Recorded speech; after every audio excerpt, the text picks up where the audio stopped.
त्यानंतर सांगा तुम्ही पण नगरसेवक. संपूर्ण 36 विधानसभेमध्ये विविध जे कबड्डीचे संघ आहेत त्या सगळ्यांना आम्ही या ठिकाणी आमंत्रण दिलेलं आहे आणि आमदार प्रकाशराव सुर्वे यांच्या वाढदिवसाच्या माध्यमातून आज या सर्व 36 जे मतदारसंघ आहेत तिथल्या सर्व स्थानिक तरुणांना एक व्यासपीठ उपलब्ध करून देण्याचं काम आज या खेळ कबड्डीच्या माध्यमातून होत आहे. आणि मला असं वाटतं जी काही प्रो लीगसाठी जी जाणारी मुलं आहेत त्या लेवलचे ह्या ठिकाणी सर्व स्पर्धक उतरणार आहेत. लहान मुलांचा सहभाग यामध्ये असणार आहे जे भविष्यामध्ये प्रो कबड्डीसाठी खेळतील. मला पूर्णपणे विश्वास आहे की आमच्या ज्या संपूर्ण टीमच्या माध्यमातून एक उत्कृष्ट असा एक पायंडा या ठिकाणी संपूर्ण मतदारसंघामध्ये सेट होईल. त्या ह्याच्यामध्ये खूप सुंदर एक हे लिहिलेलं आहे, आमचं टॅगलाईन आहे भिडेगा तो बडेगा. आणि हा शिवसेना पक्ष जो आहे हा भिडणारा पक्ष आहे, हा युवकांना नेतृत्वाला नवीन तरुण मुलांना संधी देणारा पक्ष आहे.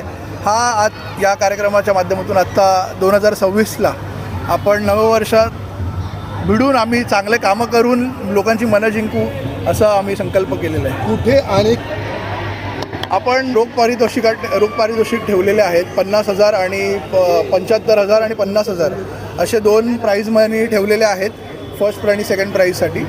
आणि त्या पद्धतीने आपण ह्या ठिकाणी सर्व पूर्ण मुंबई जिल्ह्याचे संघ आहेत त्यांना आमंत्रण दिलेलं आहे.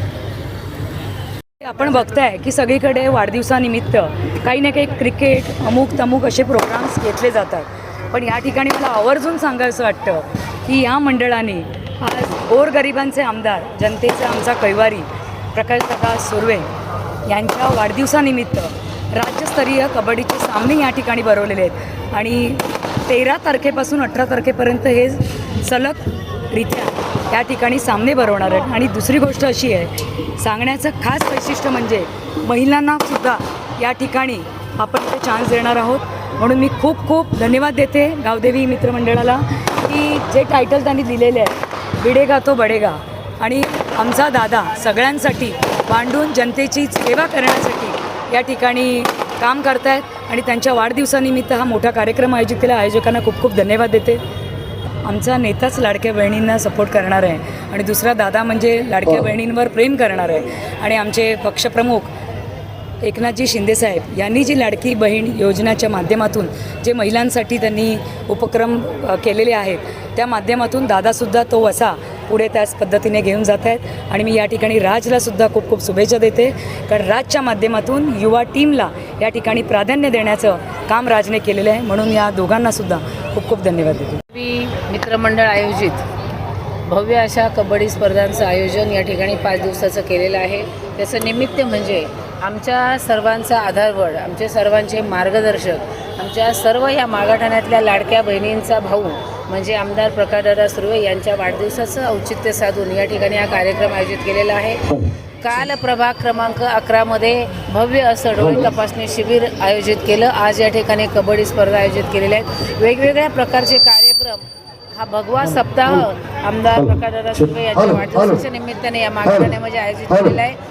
याच्यामध्ये अनेक लोकांनी आरोग्य शिबिरं घेतलेली आहेत, सुरक्षा रक्षकांचे सत्कार या ठिकाणी घेतलेले आहेत, त्याच्याशिवाय सफाई कर्मचाऱ्यांचे सत्कार या ठिकाणी घेतलेले आहेत आणि त्याच्याशिवाय आरोग्य शिबिर मोठ्या प्रमाणात या ठिकाणी राबवलेलं आहे. आणि मला वाटतं या महाराष्ट्रातला एकमेव आमदार असा असेल ज्याचे 15 दिवस या विभागामध्ये कार्यक्रम राबवले जातात. आणि एवढा या मागाठाण्यामधल्या जनतेचा या दादांना एवढा प्रतिसाद नेहमीच असतो. आपण तिसऱ्यांदा ही निवडणूक झाली ती बघितली.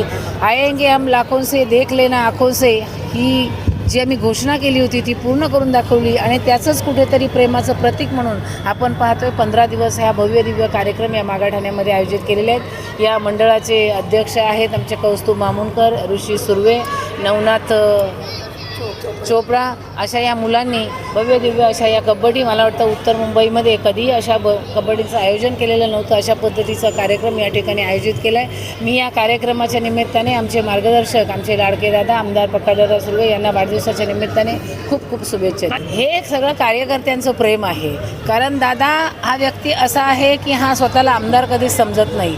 स्वतः कार्यकर्ता आहे आणि त्याच्यानंतर आमदार आहे. लोकसेवेसाठी त्यांना उपमा दिलेली आहे. कोणी श्रावणबाळ सांगितलं आहे, कोणी आरोग्यदूत सांगितलं आहे आणि कोणी अजून एक गरिबांचा आमदार अशा